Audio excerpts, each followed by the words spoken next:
imaginez un peu la scène.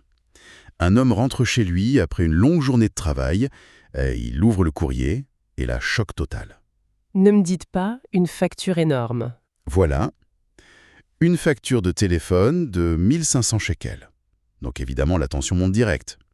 Il se tourne vers sa femme et l'accuse, genre « c'est toi qui passes tes journées à bavarder au téléphone ». Et elle riposte, j'imagine? Bah oui, outrée. Elle lui dit que pas du tout, qu'elle appelle depuis son bureau et que c'est lui qui n'arrête pas de parler de sport avec ses copains. Lui jure que non, et le mystère reste entier. Jusqu'à ce que leur employé de maison intervienne. Ah, je sens la chute arriver. Avec la plus grande innocence, elle leur dit « moi non plus je comprends pas, je passe tous mes appels depuis mon lieu de travail ». C'est excellent. La chute est juste imparable. Et en fait, l'ironie de cette situation, elle est délicieuse, parce qu'elle met le doigt sur un truc tellement instinctif. Ouais, totalement. On parle tous, tout le temps, et souvent sans même réaliser l'espace que ça occupe, quoi. Et c'est exactement ce qui nous amène à notre sujet d'aujourd'hui.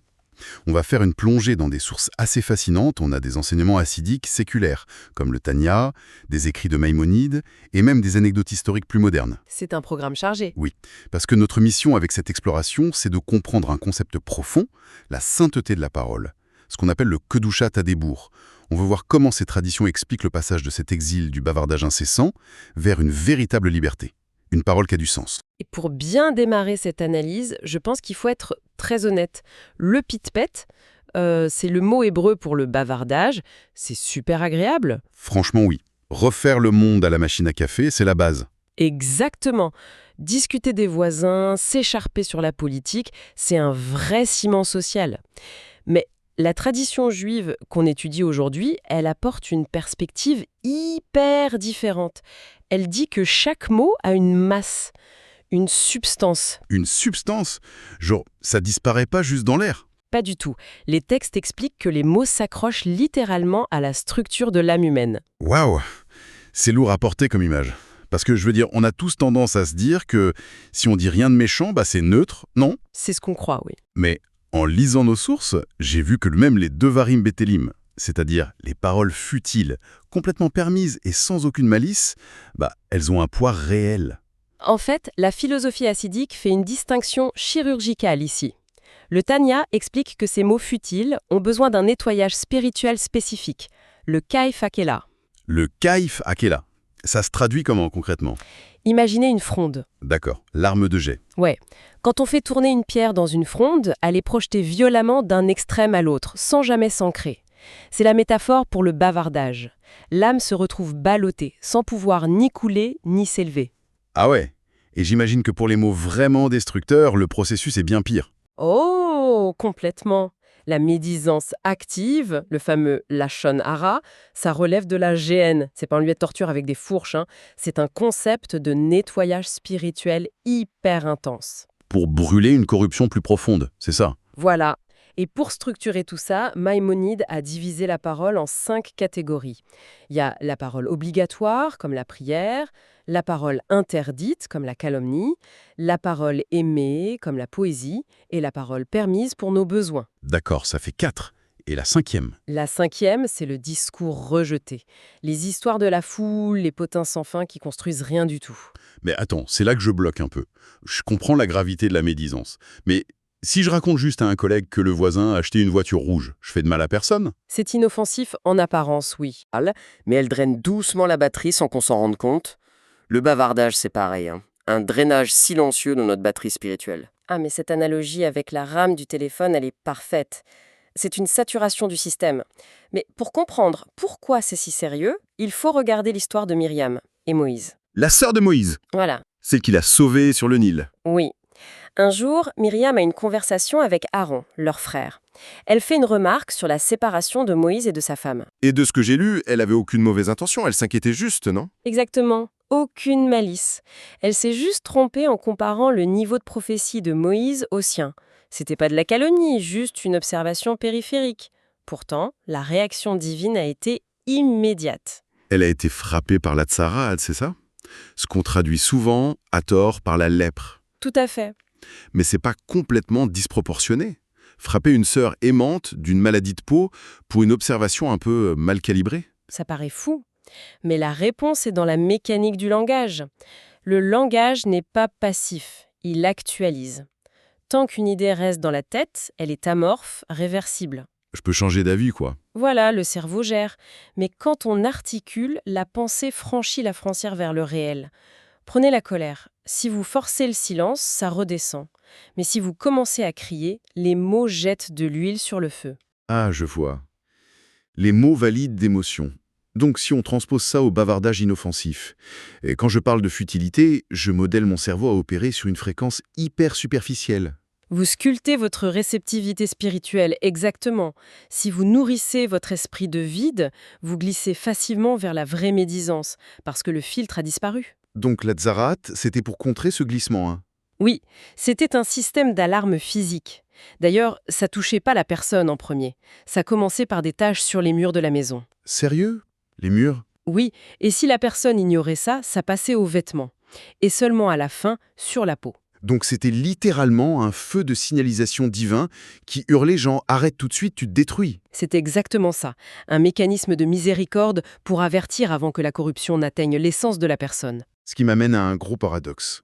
Aujourd'hui, les réseaux sociaux, c'est que ça. Le commérage est une industrie. Si ce système d'alarme était si crucial, nos salons devraient clignoter en permanence et nag misparte. Pourquoi la Tzarat a disparu? C'est vrai que c'est contre-intuitif. On pourrait croire qu'on a évolué ou que la faute est moins grave. Bah oui, c'est ce qu'on se dit. Mais la pensée acidique dit l'inverse. La présence de la Tzarat témoignait d'une immense élévation spirituelle des anciennes générations. Leur environnement était tellement pur que l'impureté spirituelle était violemment rejetée vers l'extérieur. Ah, comme un super système immunitaire. Le corps déclenche une fièvre pour griller le virus, quoi. Superbe image. Et aujourd'hui, notre état spirituel global s'est engourdi. On est devenu insensible. Le mal généré par les maux destructeurs n'est plus expulsé. Il reste à l'intérieur. Donc, il nous ronge en silence. Exactement. Sans ce clignotant rouge, on accumule la toxicité et on s'habitue à cet engourdissement moral. C'est franchement sombre. On accumule un poids invisible sans le savoir. On s'enferme de l'intérieur par nos propres habitudes de langage. Cette sensation d'enfermement, c'est le cœur du concept de l'Égypte dans la mystique juive. Ce qui nous amène à Pessah, la Pâque juive, qui célèbre la sortie d'Égypte. Mais c'est quoi le rapport entre nos habitudes de langage et l'Égypte antique? L'hébreu nous donne la réponse. L'Égypte se dit Mitzraïm. Ça vient de Metzarim, qui veut dire les limites, l'étroitesse. L'esclavage, c'était pas juste construire des pyramides, c'était un étouffement de l'expression. Donc la parole était en exil. Voilà. Et le Harizal, un célèbre kabbaliste, explique que Pessah peut se lire Pesach. Pessac, ça veut dire quoi? Ça se traduit par la bouche qui parle. Quoi qu'il en. Pessar veut dire la bouche qui parle. Donc la libération passe par le déblocage de la parole. C'est l'essence même de la libération. Et ça explique en détail fou sur Moïse. Les textes disent qu'il bégayait. C'est vrai, il avait la langue lourde. J'ai jamais compris pourquoi le messager divin bégayait. Imaginez essayer de faire passer les chutes du Niagara dans un tuyau d'arrosage. Moïse portait une vérité divine infinie, mais dans un monde restreint, un mitraïm. Sa gorge humaine ne pouvait pas canaliser cette immensité. Incroyable. Son bégaiement, c'était la friction entre la vérité divine et un monde trop étroit pour l'entendre. Donc la sortie d'Égypte, c'est le tuyau qui s'élargit. Exactement. C'est le moment où l'humain peut utiliser sa voix non plus pour survivre, mais pour créer, pour dire la vérité. Alors, question pratique. Est-ce qu'on a un exemple concret de cette parole qui crée la réalité? Un truc tangible, en dehors de l'Antiquité? Absolument. On a une histoire bouleversante qui se passe à Paris en 1946. Après la guerre, donc. Oui, l'Europe est en ruine. Une femme, Chana Guerevitch, est désespérée. Son mari, Berl, a été exilé par les soviétiques en Sibérie. À l'époque, c'était une condamnation à mort. Les chances de le revoir étaient quasiment nulles, quoi. Espérer semblait absurde. C'était vu comme un déni de réalité totale. Mais son voisin, Rebbi Goldin, refusait cette réalité morbide. Il faisait pas de grands discours philosophiques. Tous les matins, il passait la voir et lui disait juste une phrase. Et c'était quoi? Tu verras, il reviendra. Attends, il disait pas genre « j'espère qu'il reviendra », il affirmait le truc direct. C'est la nuance cruciale, il n'était pas dans le commentaire consolateur. Il posait une brique, il construisait une réalité avec ses mots pour offrir à Chana un pont mental. Pour pas qu'elle s'effondre. Exactement. Et contre toute logique géopolitique, Berl a fini par revenir. C'est fou. C'est l'antidote parfait au drainage d'énergie des futilités dont on parlait. Et ça boucle avec nos murs frappés par la lèpre spirituelle. Quand on détruisait ces murs infectés en terre de Canaan, on y trouvait souvent des trésors d'or cachés par les anciens habitants, les Amoréens. Donc détruire le mur corrompu permettait de trouver un trésor caché? Oui, et devinez quoi? En hébreu, amoréen se dit émori. Ça vient de la racine amira, qui veut dire... La parole. L'or caché, c'est l'or dans les Amiras, le trésor au cœur de la parole. C'est éclatant, non? Quand on détruit les murs de nos mauvaises habitudes de langage, le commérage, on découvre notre capacité à formuler une amira, une parole d'or. Une parole qui réconforte ou qui crée, comme pour Shana Gurevitch. Exactement. D'où le vieil adage hassidique, qu'est-ce qu'un homme sage? C'est pas celui qui se tait sur une montagne, c'est celui qui parle, mais qui parle pour construire. Ce qui m'amène à ma dernière question, parce que bon, la théorie est magnifique, mais nous, on a des vies chargées, les bouchons, les réunions. Comment on extrait cet or au quotidien sans s'isoler du monde? Les textes ont une réponse hyper pragmatique à ça. Il y a l'histoire de Rabbi Abba Ginsburg, un homme d'affaires très riche. Un jour, il va voir son maître et lui dit « Je veux tout arrêter. Quitter le commerce, le bruit, pour juste étudier la sagesse. » La technique du tout ou rien, je fuis le monde. Et le maître a dit oui. Mais modifie juste une variable. Pendant les temps morts, au lieu de bavarder avec les autres marchands, garde un petit livre dans ta poche et lis-le pendant ces quelques minutes. Oh, c'est brillant. C'est du piratage d'emploi du temps, en fait. Il hack les zones grises de sa journée. C'est exactement ça. Et aujourd'hui, on n'a même plus besoin de livres, on a tous un smartphone. Ouais, dans la file d'attente au supermarché, au lieu de scroller sur des polémiques, on peut lire un truc inspirant ou juste envoyer un message d'encouragement à un pote. En modifiant ce petit flottement, vous remplacez un discours rejeté par une parole intentionnelle. Vous extrayez l'or de l'amira. C'est accessible à chaque fois qu'on ouvre la bouche ou qu'on tape sur un clavier. Franchement, ça donne un poids vertigineux à nos interactions. Pour clore cette réflexion et laisser une image à ceux qui nous écoutent, prenons un peu de recul sur notre propre semaine. Si on accepte que chaque syllabe prononcée n'est pas juste de l'air, mais une brique invisible qu'on dépose dans le monde, à quoi ressemble l'architecture spirituelle de la maison qu'on est en train de bâtir ensemble? C'est une excellente question. Est-ce que c'est une forteresse lumineuse, maçonnée avec des mots de soutien et de vérité?